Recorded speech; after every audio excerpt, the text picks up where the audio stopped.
political crisis, उसके साथ साथ simultaneously economic crisis, and then now constitutional issues, I would say.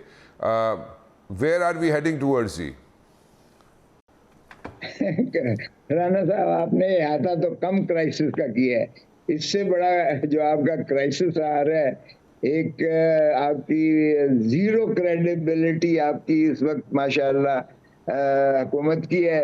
और फिर आप जिस ब्लैटेंट तरीके से हम सीक्रेसी एक्ट की वायलेशन हमारे सारे अकाबरीन कर रहे हैं, अगर आप उनकी फरमूदात को सुने तो शर्म आती है कि हमने अदलिया को भी कंट्रोवर्शियल बना दिया, हमने एक आर्मी के इंस्टीट्यूशन को भी कंट्रोवर्शियल बना दिया, हमने हुकूमत को भी कंट्रोवर्शियल बना दिया, सियासतदानों को भी कंट्रोवर्शियल बना दिया, पार्लियामेंट को भी हमने जो है बिल्कुल रबर स्टैंप बना के रख दिया है।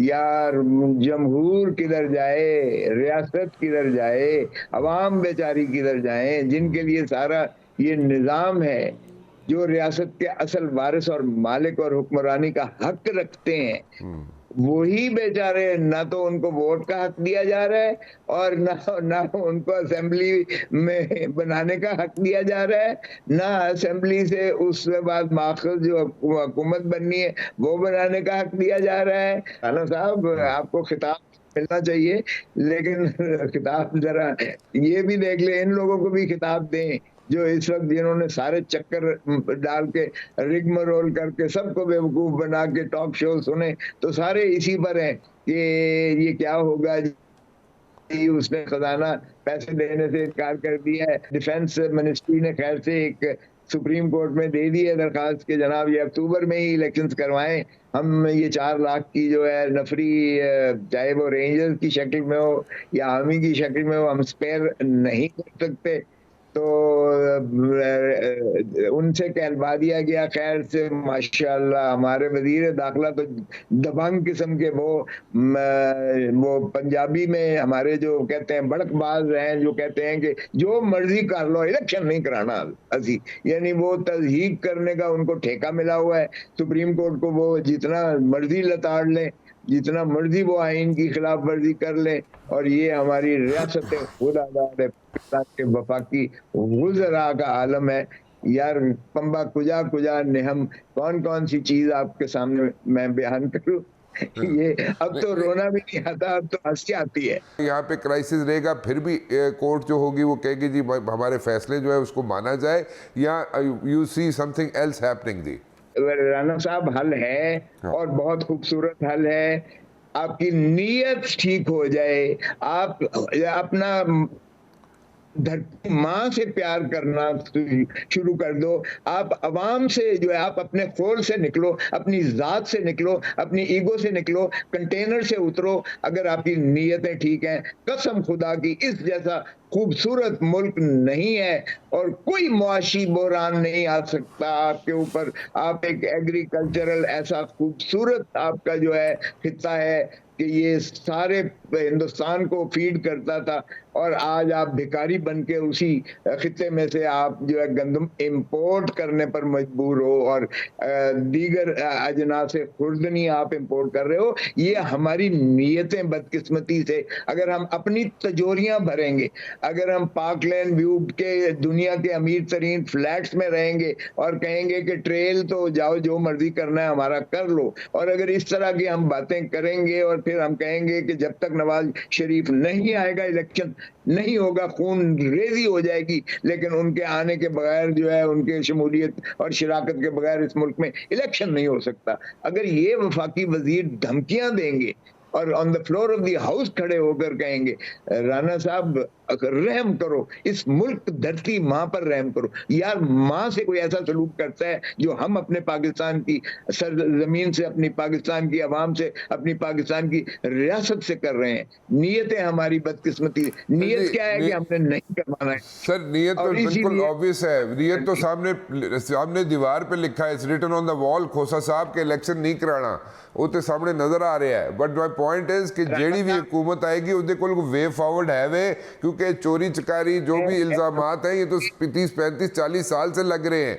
आगे क्या होगा? आगे फिर अगर वही सिचुएशन होगी तो कौन हैंडल करेगा? चाहे सपोजिटली अगर किसी की भी हुकूमत, मैं बार बार रिपीट कर रहा हूँ, किसी की भी हुकूमत आ जाए, क्या उसके पास कोई स्ट्रेटजी है, कोई प्लान है, कोई इस तरह का कोई तरीका है कि जनाब कोई आवाम जड़े मसले चो निकल जाए? या जेड़ा भी आएगा वो कहेगा जनाब के ब्लेम गेम दे विच 2 साल गुजार दो, फिर अगे मतलब कि कम टपाओ 2-1 साल लंघाओ, फिर अगे तकी जाएगी?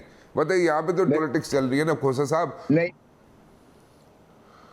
सर, ये 50, 60, 70, 80, 90 की दिहाई नहीं है। You are in 2023। ये है आपका जो इस वक्त इतना वाइब्रेंट है, यूथ भी और सोशल मीडिया भी इतना वाइब्रेंट है। और आज इलेक्शंस करवाएं, एक पुख्ता हुकूमत बनेगी, एक पुख्ता रियासत का वजूद आएगा। आपकी पॉइंट ऑफ सैचुरेशन पर आप पहुंच चुके हो ऑलरेडी। इससे बुरा नहीं हो सकता पाकिस्तान के साथ। इसलिए मुझे तो, मैं बहुत पुरुमीद हूं कि अब हम इंशाल्लाह अच्छाई की तरफ ही जाएंगे। अगर शो डाउन होना है तो होने दें, लेट इट हैपन। एक दफा शो डाउन होने दें, फिर या हम सारे जेल में जाएंगे, या आईन टूटेगा, या फिर अस्सलाम वालेकुम मेरे प्यारे हमवतनों आएगा, या ये मुल्क जो है मजबूत होगा और यहाँ स्टेबल गवर्नमेंट आएगी।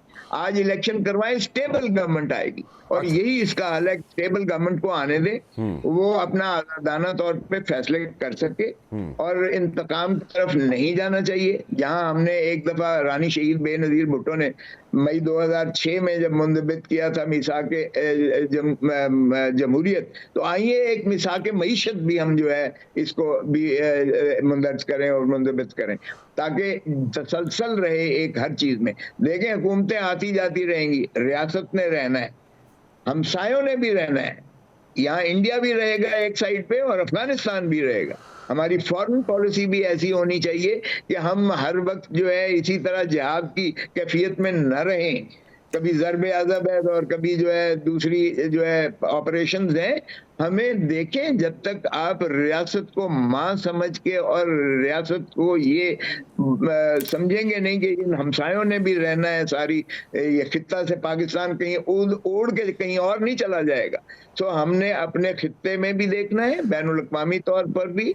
मैं समझता हूँ बिलावल ने फॉरेन मिनिस्टर की हैसियत से पाकिस्तान को आइसोलेशन के से निकाल के ग्लोबलाइजेशन में लेकर गए।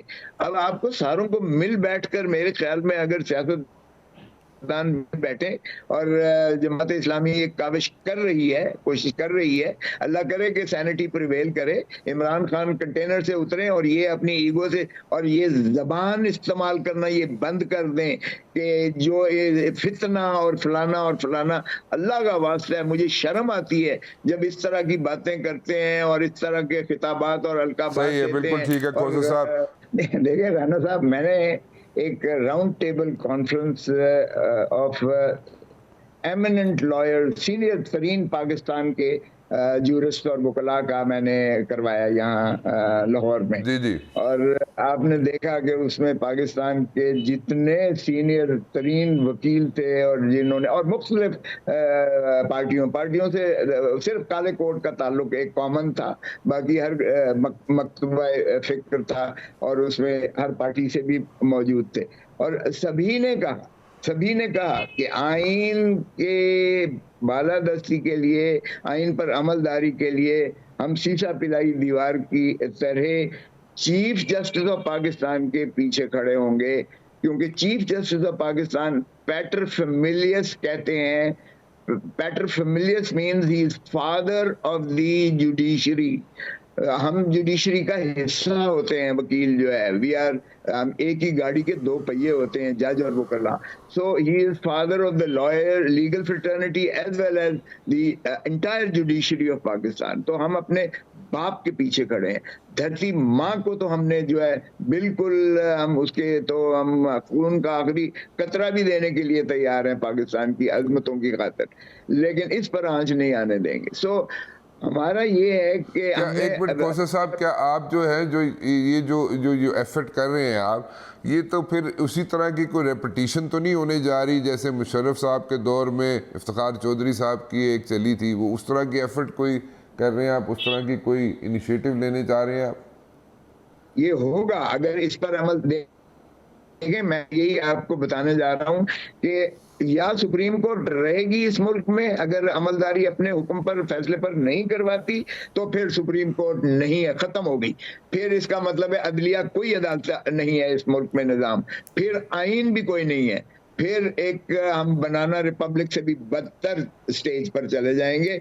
फिर जस्टिस मुनीर वाला आ जाएगा, अगर जो है चीफ जस्टिस साहब इस वक्त अपना आइन को जो है जिसका हल्फ उठाया हुआ है, so बेसिकली आप वही चीज़ जो है दोबारा रिपीट होने जा रही है, इसको आप एडमिट कर रहे हैं कि जो मुशर्रफ साहब के दौर में इफ्तिखार चौधरी साहब की कैंपेन चली थी उसको दोबारा इनिशिएटिव आपने लिया हुआ है और उसको रिपीट होने जा रही है, ये आप कह रहे हैं?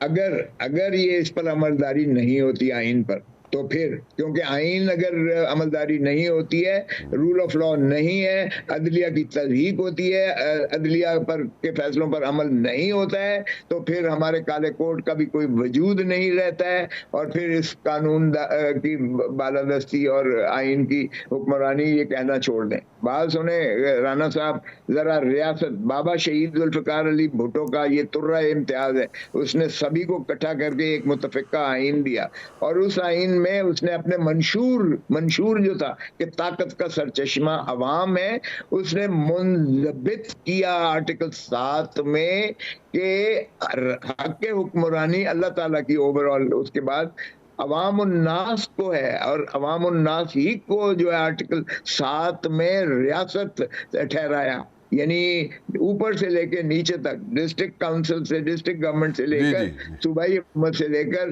पार्लियामान से लेकर और उनसे मुतरशी होने वाली हुकूमतें, सिर्फ यही रियासत है। और आर्टिकल 5 में कह दिया कि लॉयल्टी टू द स्टेट, वफादारी अवाम की, स्टेट इज अवाम, वफादारी अवाम की, and obedience to the constitution is the inviolable obligation of every citizen of Pakistan. तो हर एक पर वाजिब और लाजिम कर दिया कि आपने अवाम की जो है वफादारी करनी है, और आपने जो है ताबेदारी करनी है आइन की। इसमें ना मुक़्तदर है, ना इसमें अदलिया है, ना इसमें हुकूमत है। यार हमने हुकूमत को रियासत के ऊपर खड़ा कर दिया है, और भाई अवाम है, रियासत अवाम है, अवाम को आप हक़ हुक्मरानी, हक़ वोट से महरूम किए हुए हैं, तो मुझे बताएं कि क्या हुकूमत कर रही है। तो इसलिए मैं समझता हूँ कि ये हमारे ऊपर, मेरे ऊपर ही नहीं, काले कोट पर नहीं, आप पर भी, क्योंकि आप चौथे सतून के तौर पर आपने इंडोक्ट्रिनेट करना है, आपने अवाम को जो है उनके हकूक से भी आगाही देनी है, और आपने बताना है कि किस सम्त पे रियासत को ले जाया जाए जिसमें